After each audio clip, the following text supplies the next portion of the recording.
نستعينه ونستغفره ونعوذ بالله من شرور أنفسنا ومن سيئات أعمالنا من يهده الله فلا مضل له ومن يضلله فلا هادي له وأشهد أن لا إله إلا الله وأشهد أن محمدا عبده ورسوله قال الله تبارك وتعالى ولو أنهم إذ ظلموا أنفسهم جاءوك فاستغفروا الله واستغفر لهم الرسول لوجدوا الله توابا رحيما. عن أنس بن مالك رضي الله تعالى عنه قال قال رسول الله صلى الله عليه وسلم لا يؤمن أحدكم حتى أكون أحب إليه من والده وولده والناس أجمعين. رواہ الامام الہمام البخاری فی صحیحہ. صدق اللہ العظیم وبلغنا رسولہ النبی الامی الکریم ونحن علی ذلک لمن الشاہدین والشاکرین والحمد للہ رب العالمین. معزز دوستو، آج 17 جولائی 2022 بروز اتوار ہے اور آپ کے یہاں جامع مسجد گلزار مدینہ میں کراچی کے اندر سیرت النبی صلی اللہ علیہ وآلہ وسلم کے مقدس عنوان پر میں چند باتیں آپ کی خدمت میں عرض کر رہا ہوں. میرے دوستو، سب سے پہلی اور بنیادی بات یہ ہے کہ آپ اور ہم مسلمان ہیں. ہم نے کلمہ رسالت مآب علیہ الصلوۃ والسلام کا پڑھا ہے. رسول اللہ صلی اللہ علیہ وآلہ وسلم ہمارے نبی ہیں اور ہم نے کلمہ طیبہ پڑھ کے حضور پاک صلی اللہ علیہ وسلم کے امتی ہونے کا، اپنے آپ کی وفاداری کا دعویٰ پورا کیا ہے. رسالت مآب علیہ الصلوۃ والسلام بطور نبی اس امت مسلمہ کو سمجھانے، سکھانے اور دین اسلام سنانے والے ہیں.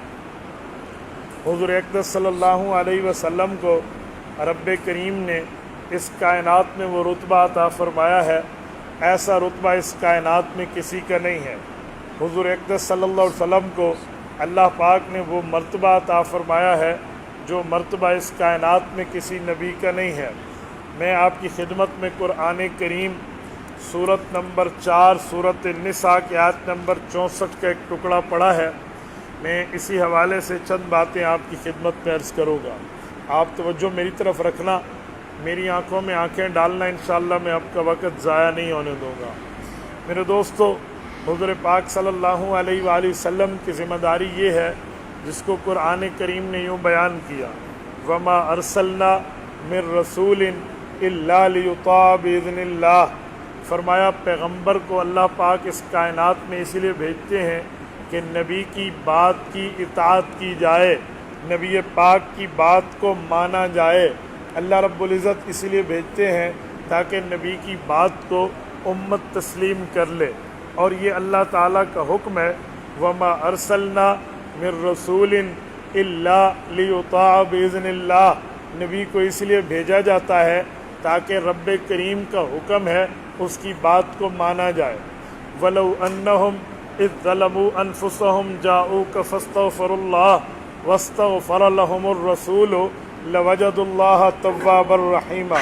رسول اللہ صلی اللہ علیہ وآلہ وسلم کی ذمہ داری یہ ہے کہ حضور پاک علیہ الصلوۃ والسلام امت مسلمہ کو دین اسلام سمجھا رہے ہیں. اب رب کریم نے فرمایا وَلَوْ أَنَّهُمْ إِذْ ظَلَمُوا أَنفُسَهُمْ جَاءُوكَ فَاسْتَغْفَرُوا اللَّهَ. نبی کو رب اسی لیے بھیجتا ہے کہ جو گناہ گار آدمی ہے وہ پیغمبر کے پاس آئے، فاستغفر اللہ، خود بھی اللہ سے معافی مانگے، واستغفر لهم الرسول، اور نبی بھی اللہ تعالیٰ سے اس امتی کے لیے معافی مانگے. لوجد اللہ توابا رحیما. رب کریم اس کے پچھلے گناہوں کو معاف کریں گے اور اگلی زندگی پر رحمت نازل فرمائیں گے. میرے دوستو، یہ آیت کریمہ بتاتی ہے کہ گناہ گار آدمی کی سفارش کیسے ہوگی. اب میں آپ کی خدمت میں 2 باتیں پیش کر رہا ہوں. ایک یہ ہے، ہم یہاں بیٹھے ہیں، ہم اپنی غلطی کا اللہ تعالیٰ سے اقرار کر کے معافی کا مطالبہ شروع کر دیں. اے میرے مولا، ہم سے غلطیاں ہوئیں، گناہ ہوئے، خطائیں ہوئیں، اے اللہ تو ہمیں معاف فرما دے. رب کریم ہمیں معاف فرما دیں گے اور ہمارے گناہوں کو اللہ تعالیٰ ختم فرمائیں گے. ایک ترتیب تو یہ ہے، اور ایک ترتیب مزید ہے، وہ یہ ہے کہ جب رسالت مآب علیہ الصلاۃ والسلام موجود ہوں، کوئی آدمی غلطی کر بیٹھے تو اس کی معافی کا طریقہ یہ ہے، اللہ کا قرآن کہتا ہے وَلَوْ أَنَّهُمْ إِذْ ظَلَمُوا أَنفُسَهُمْ جَاءُوكَ، وہ آدمی خود آئے پیغمبر علیہ السلام کی دربار میں، جاؤکا نبی کے پاس آئے، فاستغفر اللہ خود بھی اللہ سے معافی مانگے، واستغفر لهم الرسول اور نبی پاک بھی اللہ تعالیٰ سے یہ بات کہیں میرے مولا اس کی معافی کو قبول کر لے، تو قرآن کریم کہتا ہے لَوَجَدُ اللَّهَ تَوَّابًا رَحِيمًا، اللہ پاک اس کی معافی کو قبول بھی کریں گے اور اللہ تعالیٰ اس کی اگلی زندگی پر رحمت بھی کریں گے۔ اس سے ایک بات سمجھ آتی ہے کہ گناہ گار آدمی خود بھی معافی مانگے اور نبی پاک کے دربار میں آ کر نبی پاک کو بھی عرض کرے کہ آپ بھی اللہ تعالیٰ سے میرے لیے معافی مانگیں۔ اب یہ آیت کریمہ تو 1400 سال سے قرآن کریم میں ہے۔ مولانا مفتی محمد شفیع رحمہ اللہ آپ کی کراچی سے ہیں، مفتی اعظم پاکستان ہیں۔ معارف القرآن جو ان کی مشہور زمانہ اردو زبان میں تفسیر قرآن ہے، اس کی دوسری جلد اٹھائیں، صفحہ نمبر 460 اٹھائیں۔ مفتی شفیع رحمہ اللہ نے حضرت امام آلوسی کے واسطے سے بحر المحیط کے حوالے سے ایک روایت کو ذکر کیا ہے۔ تفسیر بحر المحیط میں امام ابو الحیان اندلسی، ساری امام آلوسی نہیں، امام اندلسی رحمہ اللہ کے حوالے سے اس تفسیر کو ذکر کیا ہے، اور یہی بات کنز الامال میں امام علاء الدین متقی نے نقل کی ہے، اور تقریباً اس سے ملتا جلتا مفہوم امام ابن کثیر نے تفسیر ابن کثیر پہ نقل کیا ہے، اور یہی تفسیر قاضی ثناء اللہ پانی پتی رحمہ اللہ نے تفسیر مظہری میں نقل کی ہے۔ امام سالبی نے الکشف والبیان تفسیر سالبی میں بھی اس کو جگہ دی ہے۔ یہ میں نے 8 کتابوں کا نام لیا تاکہ میں آپ کو اگلی بات سمجھا پاؤں۔ وہ بات کیا ہے؟ حضرت علی المرتضیٰ کی روایت ہے، حضور پاک علیہ الصلوۃ والسلام وفات پا گئے، رسالت مآب علیہ الصلوۃ والسلام جب قبر مبارک میں تشریف لے گئے، اللہ کی رسول کی وفات کو 3 دن گزرے، دیہات سے ایک شخص آیا اور آ کر رسول اللہ کے مدینہ میں پہنچا۔ اس بندے کے علم میں نہیں تھا اللہ کے رسول دنیا سے رخصت ہو گئے، اس کو پتہ نہیں تھا رسالت مآب کا انتقال ہو گیا۔ وہ بندہ گھر سے چلا تو یہ آنکھوں میں خواب سجائے چلا کہ میں جاؤں گا اللہ کے رسول کی زیارت کروں گا، میں پہنچوں گا رسول اللہ کی خدمت میں پہنچ کے آپ علیہ الصلوۃ والسلام سے دعا کراؤں گا۔ لیکن جب وہ بندہ مدینہ طیبہ آیا تو اس کے رونگٹے کھڑے ہو گئے، میں یوں کہوں تو بے جانہ ہوگا کہ اس کے ہاتھ کے طوطے اڑ گئے۔ وہ پریشان ہو گیا کہ میرے ساتھ ہوا کیا ہے۔ اسے پتہ چلا اللہ کے رسول دنیا سے رخصت ہو چکے ہیں۔ جب وہ بندہ مدینہ طیبہ پہنچتا ہے، در و دیوار کو دیکھتا ہے، پریشان و حیران ہو جاتا ہے کہ میں جس شخصیت کی زیارت کے لیے آیا تھا، میں جس شخصیت کے خدمت میں حاضری کے لیے آیا تھا، وہ تو دنیا سے رخصت ہو گئے۔ مفتی شفیع رحمہ اللہ اس روایت کو آگے لکھتے ہیں، فرمایا حضرت علی المرتضیٰ نے وہ آدمی پوچھتے پوچھاتے رسالت مآب علیہ الصلوۃ والسلام کی قبر مطہر کے پاس آیا اور آ کر ایک بات عرض کرنے لگا، کہنے لگا یا رسول اللہ وقد انزل اللہ فی کتابک المنزل ولو انہم اذ ظلموا انفسہم جاؤک فاستغفر اللہ واستغفر لهم الرسول لوجد اللہ توابا رحیما۔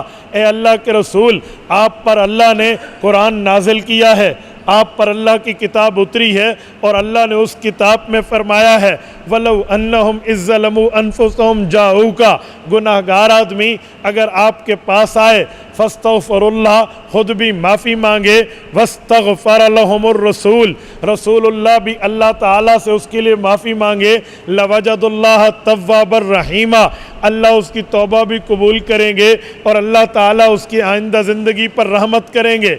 اور آگے یہ بات کر کے وہ اپنا حال دینے لگا کہنے لگا جئتک مستغفرا لذنوبی ومستشفعا بک الی ربی ان یغفر لی ربی خطایایا۔ اے اللہ کے رسول، میں بھی اپنے گھر سے، اپنے علاقے سے، اپنے گاؤں سے آپ کی طرف سفر کر کے آیا ہوں تاکہ جو قرآن کہتا ہے امتی آئے، خود بھی معافی مانگے، نبی کو عرض کرے، نبی بھی اللہ سے مانگے، تو آپ بھی اللہ تعالیٰ سے مجھ گناہگار کی معافی مانگیے۔ ان یغفر لی ربی، اللہ تعالیٰ میرے بھی گناہ بخش دے۔ وہ بندہ یہ باتیں کر رہا ہے، حضرت علی المرتضیٰ فرماتے ہیں وہ اٹھ کے چلنے لگا، فنودیہ من قبر الشریف، حضور پاک علیہ السلام کی قبر سے اس آدمی کو خوشخبری ملی، انہو قد غفر لک، اے بندے خوش ہو جا، اللہ نے تیری مغفرت کر دی ہے۔ میرے دوستو، یہ آیت کریمہ اور اس حدیث پاک کی تشریح اور حضرت علی المرتضیٰ کا عمل ہمیں بہت کچھ سناتا، بتاتا، سمجھاتا نظر آتا ہے۔ سب سے پہلی اور بنیادی بات یہ ہے، اگر ہم نے گناہ کیے ہیں، غلطیاں کی ہیں، خطائیں کی ہیں، تو اللہ سے معافی مانگ لیں، اللہ تعالیٰ سے معافی مانگے، اللہ معاف کر دے گا۔ حدیث پاک میں ہے، رسالت مآب نے فرمایا التائب من الذنب کمن لا ذنب لہ، فرمایا ایک آدمی اپنے گناہ سے معافی توبہ کر لیتا ہے، معافی مانگ لیتا ہے، رب کریم فرشتوں کو کہہ کے اسے اس کیٹاگری میں ڈال دیتے ہیں جس آدمی نے گویا گناہ کیا ہی نہیں ہے۔ تو ہمیں چاہیے ہم اپنی غلطی کی معافی مانگ لیں، اور اگر اللہ توفیق دے ہم گناہگاروں کو ہم مدینہ طیبہ پہنچ جائیں، اللہ آپ تمام لوگوں کو لے جائے، اللہ آپ کی برکت سے ہمیں بھی لے جائے۔ جب آپ مدینہ طیبہ جائیں تو مدینہ طیبہ میں آپ حضور پاک کی خدمت میں سلام تو ویسے پیش کریں گے، درود تو ویسے پیش کریں گے، ساتھ یہ بھی کہہ دیں اے اللہ کے رسول، ہم بھی دور سے آئے ہیں، آپ کے پاس آئے ہیں، سلام پیش کرنے کے لیے آئے ہیں، اگر آپ ہماری اس معافی کی درخواست پر اللہ سے معافی مانگیں، حضور سے نہیں، اللہ سے معافی مانگ کے دے دیں، ہمارا بیڑا پار ہو جائے گا۔ میرے دوستو، یہی ترتیب ہمارے اکابرین کی رہی ہے۔ میں اس بندے کو پیش کر رہا ہوں جس کا نام دنیا جانتی ہے، شیخ التفسیر امام الاولیاء مولانا احمد علی لاہوری، اللہ اس کی قبر پہ کروڑوں اربوں رحمتیں نازل فرمائے۔ ہمارے حضرت لاہوری رحمہ اللہ کی ترتیب یہ ہوتی تھی، جب روضہ پاک پہ جاتے تو وہاں ایک ترتیب فرمایا کرتے تھے۔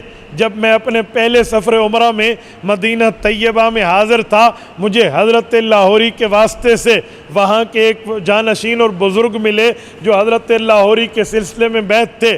وہ مجھے ملے، یقین مانے ملے نہیں، میں کہتا ہوں اللہ نے ملایا، اور میری زندگی میں ایک بہار بن کے آئی۔ وہ مجھے فرمانے لگے آپ نے صلاۃ و سلام روضہ اقدس پہ جا کے ابھی پڑھا ہے؟ میں نے کہا جی نہیں، میں تو آج آیا ہوں، میں غسل کر کے نئے کپڑے پہن کے خوشبو لگا کے سرکار کی خدمت میں جاؤں گا۔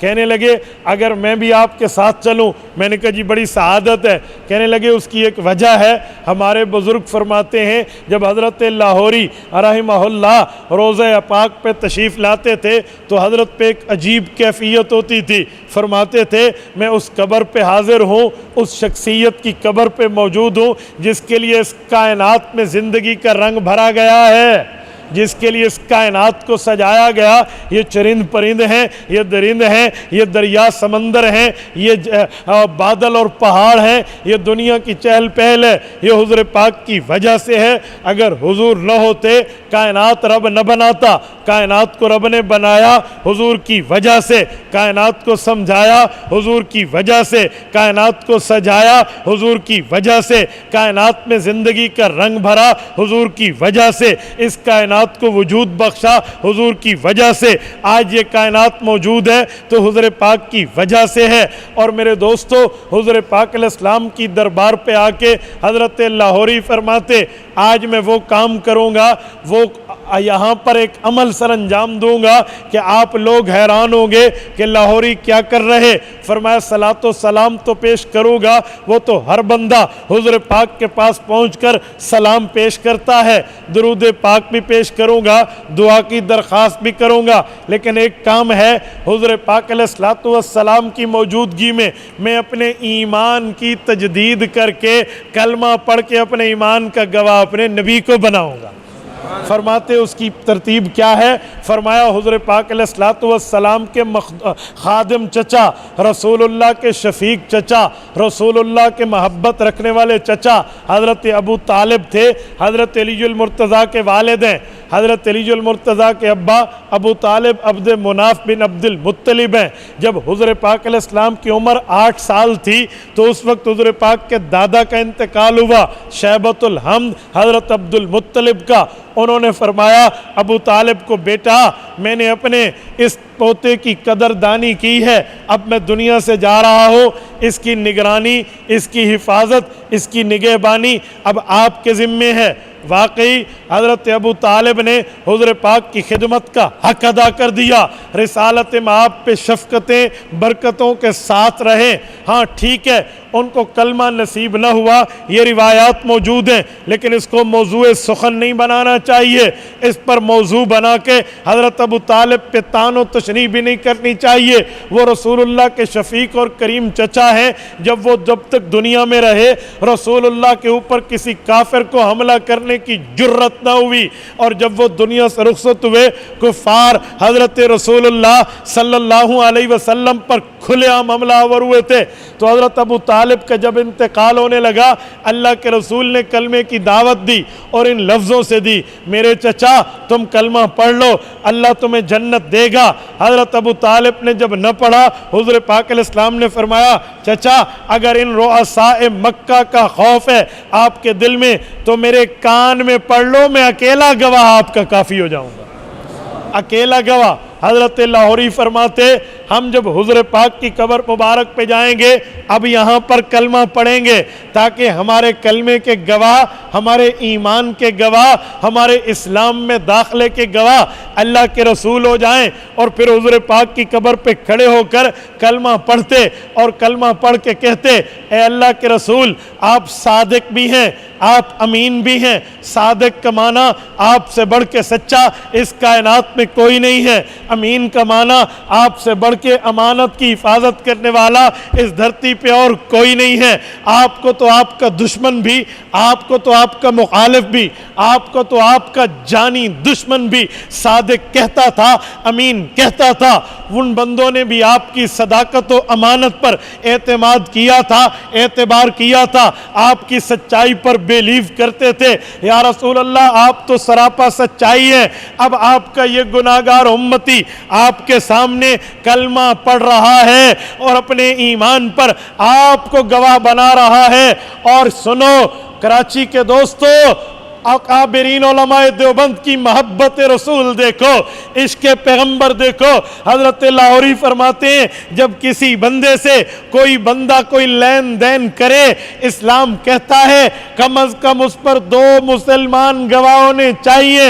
اگر 2 گواہ ہوں گے وہ کام پکا ہو جائے گا، 2 گواہ ہوں گے شہادت کا نصاب پورا ہو جائے گا، 2 گواہ ہوں گے گواہی کا نصاب مکمل ہو جائے گا۔ تو فرماتے ہیں اللہ کا کرم دیکھو، امتی آئے گا رسالت مآب کی دربار میں، امتی آئے گا رسول اللہ کی قبر پہ، امتی آئے گا دربار محمدی میں، امتی آئے گا گنبد خضرا کے سائے میں، امتی آئے گا رسول اللہ صلی اللہ علیہ وسلم کے روضہ اقدس میں، گنبد خضرا کے سائے میں، اور ٹھہر کے کلمہ پڑھے گا، اپنے ایمان کا اعلان کرے گا، اپنے اسلام کا اظہار کرے گا، اپنے مؤمن ہونے کا اعلان کر کے رسول اللہ صلی اللہ علیہ وسلم کو اپنے ایمان کا گواہ بنائے گا۔ تو صرف حضور پاک گواہ نہیں بنیں گے، اس روزے میں اللہ نے 2 گواہوں کے نصاب کو پورا کر دیا ہے۔